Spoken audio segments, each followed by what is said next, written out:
Hey guys, StarCraft here, and today, in the last one, I've ended up being on the poll for the Superman Elseworlds.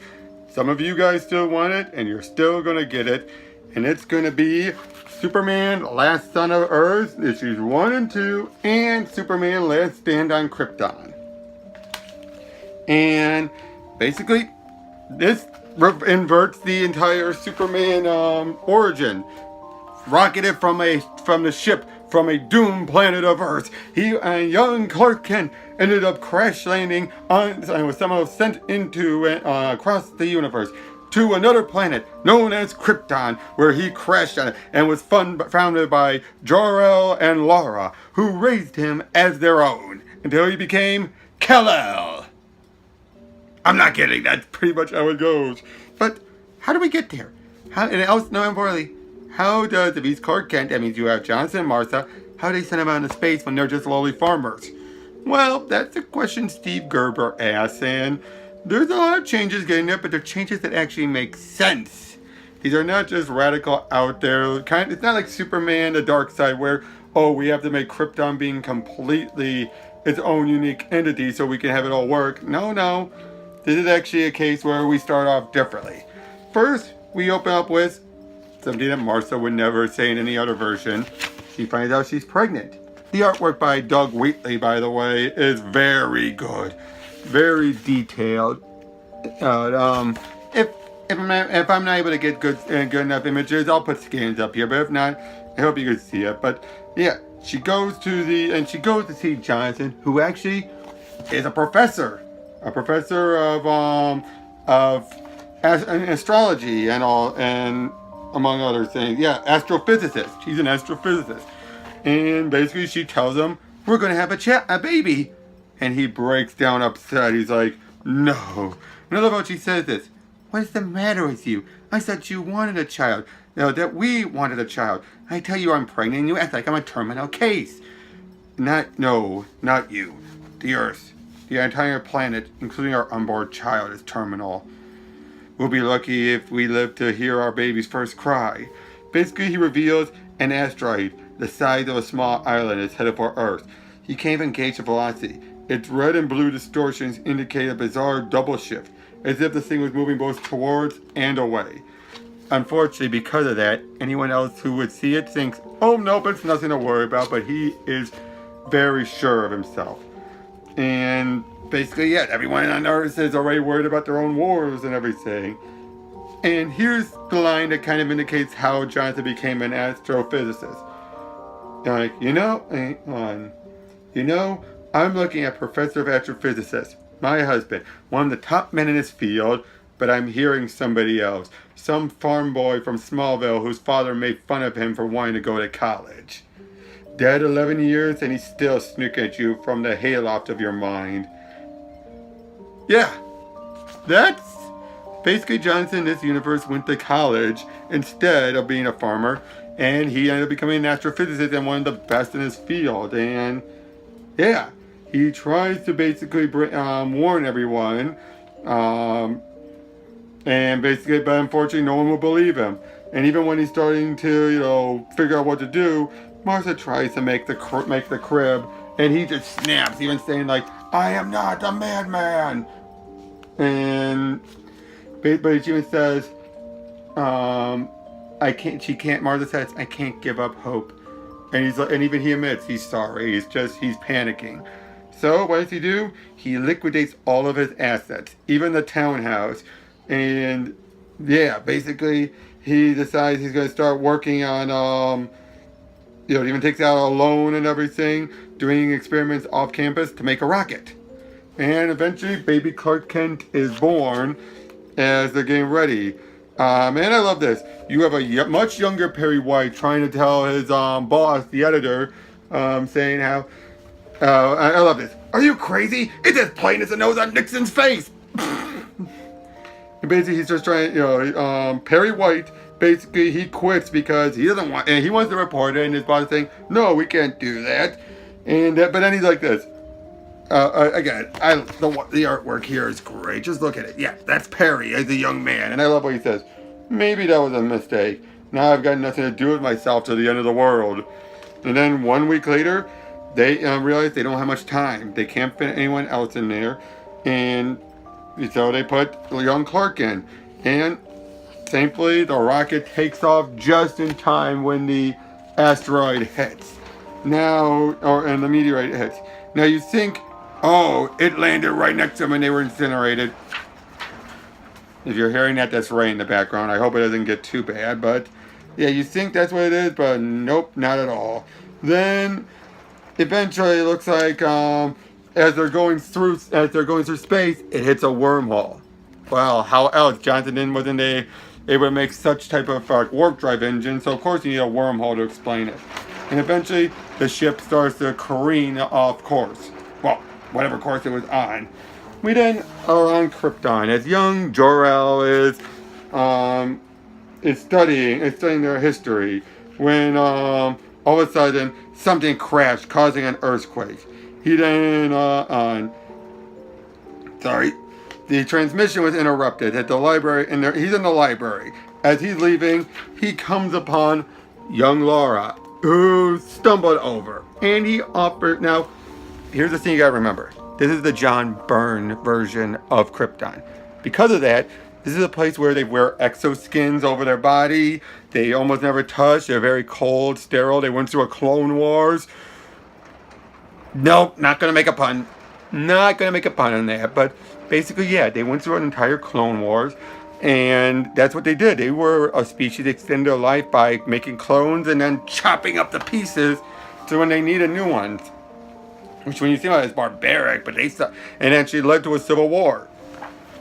And yeah, and now in the original comics, you had when Lara, when everything's falling apart and Jor-El rockets the ship. Which I might add, Kal-El was born through a more artificial means. Basically, the genetics from the son and the mother and father would be gathered up. They never had sex, nothing like that. And yeah, where's the fun in that? But yeah, they never did any of that. And thus, it's almost implied. It was never straight on stated, but it was always implied that Lara never met Jor-El until that day. Especially at the point when he kisses her after the rocket goes up. John Byrne's art make her look like, what the fuck is he doing? But in this case, because of the rockets crashing and everything, obviously it causes him to come out of the library sooner, sees her, helps her up, and she's at first disgusted by it. It's like, take your hands off me. I've heard Sig-El's son was unconventional. I had no idea your impotence extended to physical contact. I apologize, Lady Lara. It was merely a gesture of concern for your well-being. Don't let it happen again. However, your concern is appreciated. Woo, she likes him. And basically, he then decides, well, dude, has Kal-El take her along with him, whether she wants to or not. And I love this. Abduction, unlawful detention, disruption of a vital resource, criminal misuse of a programmable robotics. Kal-El, do you feel criminally misused? With regularity.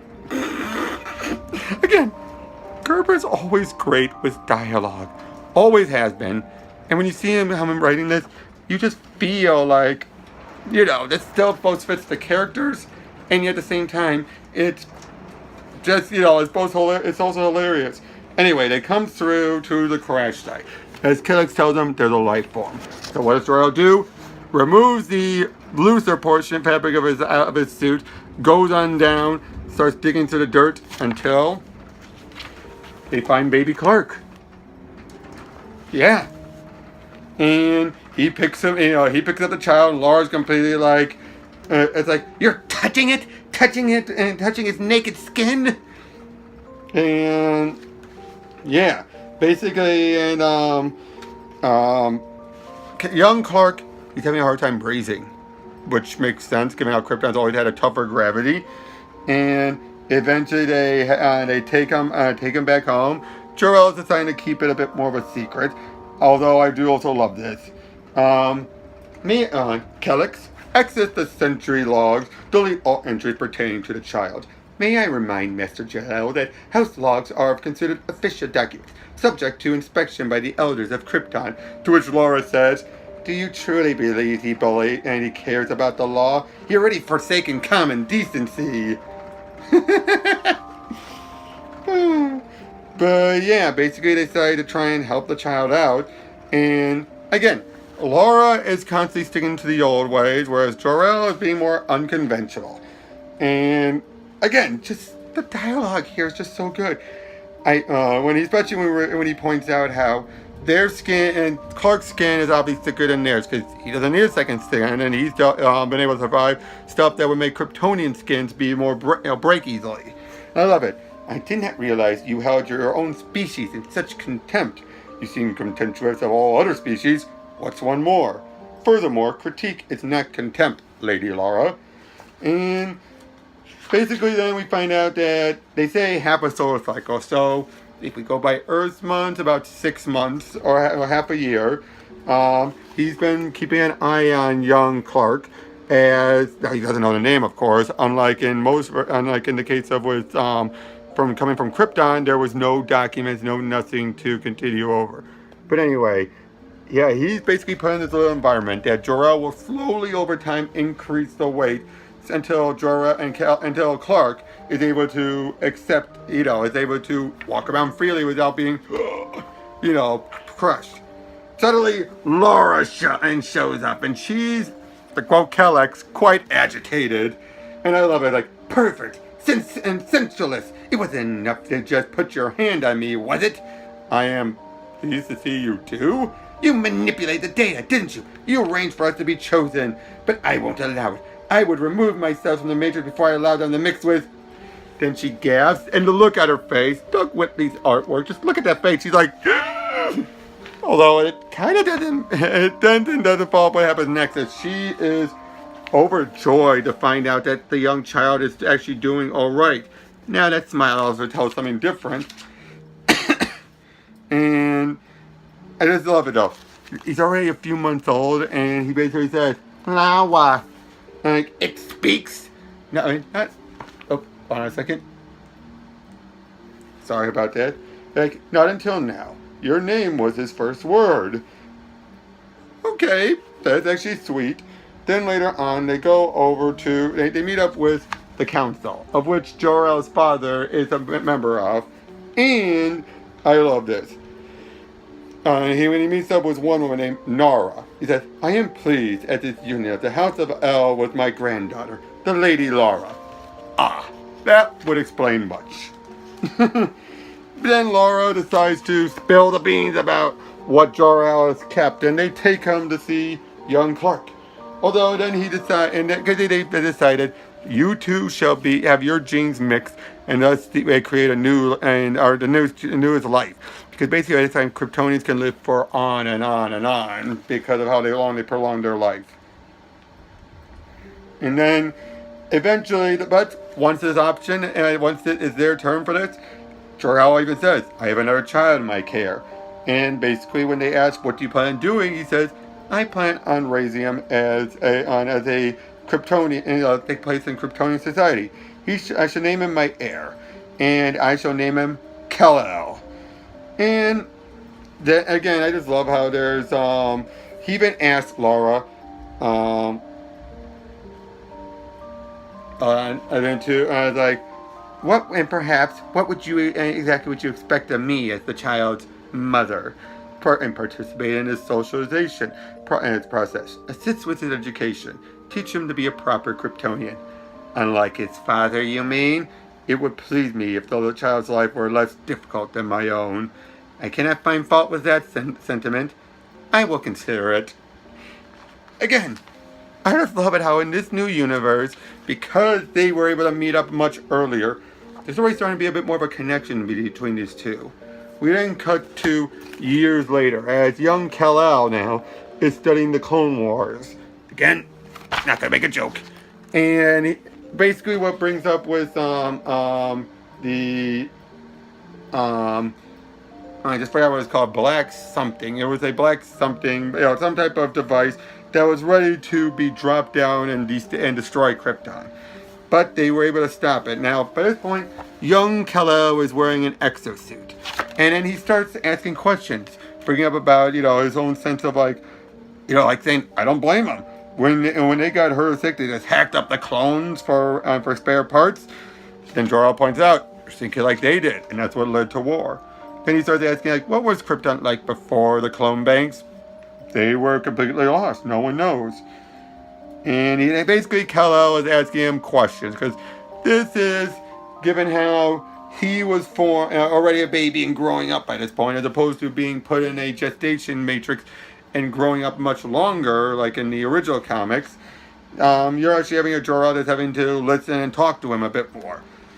And then, again, I just love the interaction between Jor-El and Lara in this. Jor-El, the library. Jor-El, is something the matter? You appear. I am concerned about Kal-El. What, and have you been providing him with any unusual study material? Not at all. Only the standard curriculum, and a few entertainments appropriate for a boy of 12 cycles. Why do you ask? Of late, our son has been asking peculiar questions, and pertaining to matters well outside his course. I cannot fault his curiosity, but he seems unable to focus on the work at hand. As I recall, your father has had experience coping with unconventional child. Ask Sig-El how to handle the problem. Will you ever tire of taunting me, Lara? Perhaps, my dear Jor-El, in another 12 cycles. Again, how very not Kryptonian, burn-level Kryptonian-like of them being like this. As many more years pass, as Clark is now grown to manhood, pretty much. As he's just looking around until he stumbles upon a dead body. A body of a Green Lantern. How it got there, who can say? But he ends up by young Kal-El finds the power battery and the ring, and he no longer needs a suit as he now has a Green Lantern ring. Interestingly, in the shape of a Superman outfit. Okay. Now I like this, how he ends up realizing something about the planet. As well, not yet, but he goes over to see Jor-El, who's exhausted, to the point where he doesn't even notice his new uniform. Kal-El then checks through what Jor-El was looking at and finds out Krypton is doomed. And this is the point where then Jor-El knows, like, what happened to your and what are you wearing? And basically, he explains what's going to happen, how the weapon that was used turns out, while it would have been an immediate destruction, and that the beam that was shot from it was already destabilizing the planet. It just took a lot longer. And basically then Kal-El flies up into space, starts gathering up meteorites to make them into steel beams, and he sends them all down to the planet. Basically utilizing it kind of like what you would do for a power reactor, a nuclear reactor, and stabilize the core. And then Lara shows up. When everything was about to be destroyed, she thought of Jor-El. And she felt weird about it. But then he explained, like, did you think of me? From the moment we met, Lara, you have never left my thoughts. And then Kal-El, flying through, finds a book in some ancient ruins, Kryptonian ruins. But yeah, Kal-El has saved Krypton. It's not going to blow up anytime soon. He then brings the book over, and the book to the elders, reveals it all, and shows off some of their own, their old history. Then Kal-El is having a bit of a dream, as he basically starts to wonder, like, wait, these do not match up with Krypton at all. He then goes over to Jor-El and finally confronts him with the big question: am I of this world? Ending part 1. And then we get into part 2 now, as Kal-El is, well, we pick up with that question. And he starts to, I won't say beat around the bush, but and Jor-El starts to explain everything step by step till Lara basically says, I think it's wisest to tell him, Jor-El. I am about to, Lara, but I wish to place the proper context. And basically saying, we raised you to be as close to Kryptonian as we could, but you're not of this world. And then he decides he's gonna go find out. He loves his parents. He does. But he feels the need to find out what's going on and where he came from. He then the lantern battery takes him to Oa, where he meets up with the Guardians and specifically Gansett. And once he does, he starts learning how to use the ring to go into his mind, which is a big risk, obviously. But once he does, he finds out some information, and then with the Guardians' help, finds out about Earth, finding out how it's still standing. Unlike Krypton, Earth was not destroyed; it was just severely damaged. And then, even though he's not the Lantern of Sector 2814, Kal-El takes off and heads over to Earth. Once he's there, he's looking around the remains: Atlantis, Themyscira, Alaska, Asia, which was the point of impact, and even Gotham City, all devastated. And in fact, Gotham, playing up with Cataclysm, even says the tectonic shifts resulting from the impact must have been cataclysmic. Anyway, when did this come out? 2000, I think that was around the time of Cataclysm. I could be wrong. But anyway, yeah, he starts going through, and it turns out in this universe, Lex Luthor took over, taking out the Justice League, and it turned out Themyscira was completely wiped out by the eruptions, and obviously Atlantis was cooked because of all the heat. And then he basically meets up with the Resistance, with Perry and Jimmy and Martha. Unfortunately, Jonathan had passed away by this point, and yeah, she basically, meets up with Kal-El. No idea it's Clark yet, but I love this though. It's like, anyone back home who's missing you at all at the moment? A wife, a mate, or no one like that. And that's too bad. Oh, Lois. She doesn't. It's not her son, but she's still acting like a mom. Like, Lois, come. And, well, there's Lois Lane. Pretty badass looking, if I do say so myself. Basically they meet up and, yeah, basically, it's, they're having a nice little meeting, and, yeah, they hit it off pretty well, and they soon head off as an attack is coming, and, Lex is ready to devastate and attack everyone as Kal-El starts using the lantern ring, just to help out. Unfortunately, he never recharged as he falls and is captured. Lois and Jimmy try to come through with the battery. But they end up getting captured and the power battery stolen. When they end up coming to when they see Kal-El and they tell him about it, they apologize, and he, in a fit of anger, starts smashing into things. Because while he was not Kryptonian born, he was still upbringing throughout most of his life in Kryptonian gravity. So while he can't fly, he doesn't have any of the natural internal abilities of the solar powers, he can still have toughest skin and incredible strength as he rips the bars off. And bullets are bouncing off of him. Yeah, man. And basically they start fighting their way through, and he's still tough enough to grab onto a electrical fence, fence, and rip it off. And then, in homage to Action 1, comic number 1, of course, he lifts up a tank in a similar style. Even a guy going, as he makes his way to Lex Luthor, who's trying to use the ring. It won't work, obviously. He charges up the ring, gets everyone out of there, and then the Guardians make it clear to him, you need to go back to your sector. This sector already has a Green Lantern. To which, but if he wishes to stay, he must relinquish his ring. So he decides he's been given 24 hours to make his decision, the remainder of the power cycle to make his decision.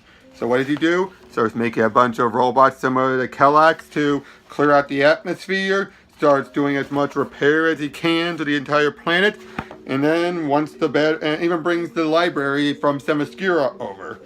Then, by this point, Martha's figured it out as she then whispers as she's already told Lois, and Lois tells Clark and Kal-El that he's Clark. And then, eventually, Abin Sur shows up and takes the battery. He's decided, I'm not going back. Then, as you know, and basically even Abin Sur says, once a Green Lantern, always a Green Lantern. And then, in an epilogue on Krypton, Jor-El and Lara decide to forgo their exoskins, even though it will mean limiting their life, as they more look like their Silver Age counterparts. Yep, pre-cloning Banks Krypton was Silver Age Krypton. And they decided, we will go off and be happy together. And they decided they're going to live their life fuller, and they're, you know, because basically they're taking inspiration from Kal-El. And that's the end of the first two parts. And for what it is, it's a nice done one that ends pretty happily. Clark's back on Earth. He's not Superman, but at the same time, he is, he's still a hero. You know, he's fixed up Earth as best he can, and Krypton, though, is still in one piece. His parents are trying to do something better with it. But then we get into the sequels, where things start to go a little darker. This would have been the Empire Strikes Back of everything. And given how dark it was on Earth, how do you think that would be? But 11 years after the events, technology seems to be progressing pretty far, as, well, we have a little bit of Krypton tech on there, thanks to all the studies that Kal-El has made. But and we have some people of Earth, especially people like Morgan Edge, who want to actually make more trades with Earth and with Krypton, wanting more of their technology. But Kal-El knows what that would entail, and what Clark knows what that would entail. And he basically tells them no, and at first Morgan's like, so you're saying we're too stupid to handle it? And Clark basically points out, I'm saying that even on Krypton, with all of their technology, they went to war for 100,000 years. You would not be able to handle it. Of course, they don't want to. Don't want to listen at all. And Earthlings, I'm not surprised. Now, even though 11 years have passed and he still didn't look that old, yeah, Barry's starting to show his age pretty fast. As excuse me one moment. I'm back. Sorry about that. As I was saying, the last stand on Krypton. It's, like I said, all that stuff. Sorry. I realized it started partway through, is it? Kal-El decides, it's Kal-El. He doesn't stick with Clark. He decides to, he's gained pressure, of course. Give us more technology, until Morgan Edge decides to call him a traitor of humanity. He then goes to, with Martha, who explains, talks to him, even explains why she didn't go with him. Not because she felt like, I knew you have a better chance to survive if I went with you, but I was terrified. I needed to stay by Jonathan's side for my own comfort, not his. The choice I made was entirely selfish. And yeah, she basically admits that, which I find very emotional, very human. And it's made very clear he's going to head back to Krypton. Take himself off the board to stop trying to tempt humanity. Meanwhile, Lex is talking with Morgan Edge and asking for an agreement to let him out, and he will take care of Kal-El. And meanwhile, Lois, who's a captain by this point, is asked where Kal-El has gone, and the two had had something for a little while, and she knows exactly where he'd go. They go to Kansas, and Lex realizes that Ed realized as well, and he kills his guards. When Lois shows up, Lex has already deduced Kal-El's Kryptonian technology and gotten as much information out to eventually repair one of the ships, make some of the other technology work, and they head off. Kal-El makes it to Krypton ahead of time first, and finds the House of El completely abandoned.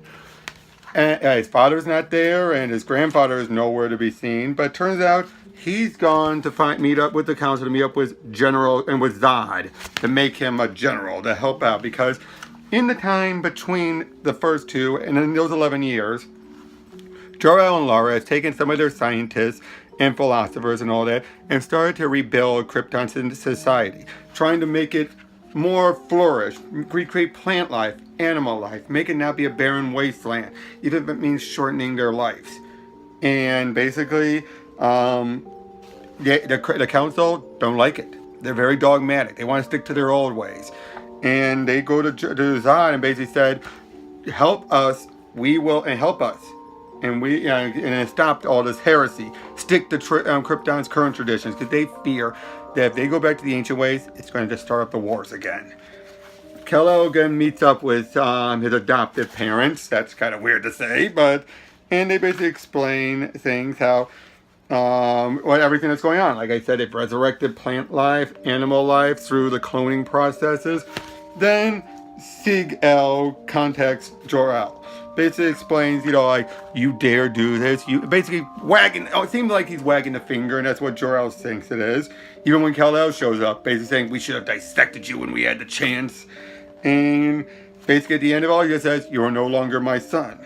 Sometime later, the ship that Lex and Lois are on crashes as Lois is crawling out and trying to breathe because she's having a hard time. And Lex is mocking her. She thinks she can. She thinks she can. She thinks she can. But he comes out in its own exosuit, ready and knowing what he's going to be doing. But they are both abducted and eventually brought forth to Zod, who makes a deal with Lex makes a deal with Zod. I can help you take out Kal-El, who is now on Earth using Kryptonian technology that you didn't know where he was. Then, it turns out the new location is Kryptonopolis, which was the original capital in the Silver Age Superman. Again, I like how Steve Gerber's mixing in the two versions. They are attacked, and they are eventually attacked by Zod's forces. As they start using what looks like a beam of light, but it's kryptonium, which is basically the material that once irradiated would become kryptonite. And basically, everyone is starting to, they're having the green death still, the kryptonium poisoning, which is acting very differently, but at the same time, like, for example, there's one animal, it's getting boils and all that. But Kal-El basically says, you must ask these people if they wish to fight. If they really believe in this new Krypton like you do, and ask them. Then Kal-El goes back to the House of El and confronts his grandfather, who, of course, sticking to the old way still, causes him to get captured by Zod and Zod's troops. He's then brought forth to Luthor, who's ready to experiment on him with the Krypton. Remember, Kal-El is Earthborn, so he decides to see what does Kryptonium do to humans. And Jor-El is ready to tell the people there of Kryptonopolis to prepare for an attack, even though it's not something they could win, because none of them are soldiers. Then, Kal-El basically, and Lex turns it up to red kryptonium, red kryptonite, and zaps it on Kal-El. It looks like something weird is happening, as suddenly Kal-El has gone humongous. Just look at that. Huge red skin as he grabs onto him and then tosses Lex aside, grabbing Lois as he does a mighty leap. In other words, Kal-El smash! Yeah, he's basically Hulk-like. Then Lex goes over and exposes himself to the red kryptonium rays. Then Kal-El starts to regain his composure. But Lois is, of course, still starting to be a bit, she can't breathe still. So and Kal-El is kind of a bit dimmer because of his new size. He's not completely stupid, he's still adjusting though. We didn't find out the effects on Lex. Instead of making him super strong, it's giving him a bulbous big head that's giving him telepathy, telekinesis, everything. Interesting. And then he reads Jor-El and Zod's mind and finds out, oh yeah, Kal-El was telling the truth about Krypton's history. Then he controls Zod's men until they kills everyone and has them kill Zod. Lois is then given her own exoskin so she can walk and breathe and understand everyone. Whereas, and they also find out that they've replicated some other creatures they could use. Kal-El fumbles around and accidentally sends Lois to the Phantom Zone. Yeah, nice going, idiot. And then, basically they realize, wait, we can send someone away and then bring them back out whenever we want. All of a sudden, they might have an edge. Then at the same time, Lex confronts Sig-El and basically destroys his bioskin, causing him to age rapidly. But Sig-El contacts Jor-El and gives him a warning before he dies. and as Lex is taking control for all of Zod's armies. But using a bit with the Phantom Zone projector, they're able to give a whole bunch of surprises, setting the creatures and everyone else against on the army as they come into a big attack. Then it soon leads into the big confrontation between Psychic Lex and uber powerful Kal-El. Brain versus brawn as they clash and collide into a big explosion that pretty much is killing both of them. They're both fried. But with his last breath, Lex sends his mind down into the core, destabilizing it quite rapidly. Krypton is doomed. And with his dying breath, Kal-El warns them that's what's happening. And Lois and Lara go into an ancient ship that Jor-El was able to recreate. It can't take all three of them, so it sends the two women. As Jor-El says, our last hope is with you. When Lois asks, what does it mean? Lara says, my husband and I have violated our culture's most stringent taboo, Lois Lane. I am carrying Jor-El's child as they take off. Basically, like I said, this would have been the Empire Strikes Back. And of course, you're wondering, well, wait, this basically ties up a lot of loose ends and basically destroys Krypton once and for all. And kills off Lex and Kal-El. What else did they do? I'm not sure what they would have done, but a year before he died, I had DM'd on the old comic book message forums Steve Gerber, who was a part of that over there, and just gave him a lot of accolades, saying, I love that story. And he told me he always had a third part in mind. I don't know what it was. Who knows what it could have been. We just know that Lois and Lara were hanging back and Lara was pregnant with a child.